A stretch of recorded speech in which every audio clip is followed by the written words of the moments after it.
150 म्हणजे 150 वर्षांपेक्षा जास्त जुना मार्केट आपल्या मुंबईमध्ये आहे. त्या मार्केटचं नाव आहे चोर बाजार. पण चोर बाजार हे नाव आलं कुठे जाणून घ्यायचंय. चला तर मग पहिली थिअरी अशी आहे, इकडे खूप व्यापारी एकत्र येऊन काही ना काहीतरी विकत असायचे, म्हणून त्यावेळेस ह्या बाजारात सर्वात जास्त आवाज व्हायचा. तर तेव्हाचे रहिवाशांनी ह्या जागेला चोर बाजार असं नाव दिलं. पण ब्रिटिशांना हे बोलायला जमायचं नाही. ब्रिटिश आले आणि त्यांनी लोकांना विचारलं की ह्या जागेचं नाव काय. रहिवासी म्हणाले चोर बाजार.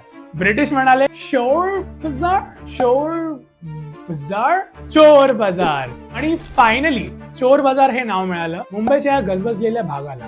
दुसरी थिअरी अशी आहे की क्वीन व्हिक्टोरिया एक व्हायलिन आणि इतर काही वस्तू घेऊन बॉम्बेला आली होती, पण ते सामान जहाजातून उतरवायच्या आधीच बेपत्ता झाले आणि शोध घेतल्यावर ते सामान ह्याच चोर बाजारामध्ये सापडले. मग काय, चोर बाजारचं चोर बाजार असं नाव या जागेला मिळालं. शेअर करा ही स्टोरी तुमच्या जवळच्या मुंबईकर सोबत आणि फॉलो करा आम्हाला अशाच मुंबईच्या कथांसाठी.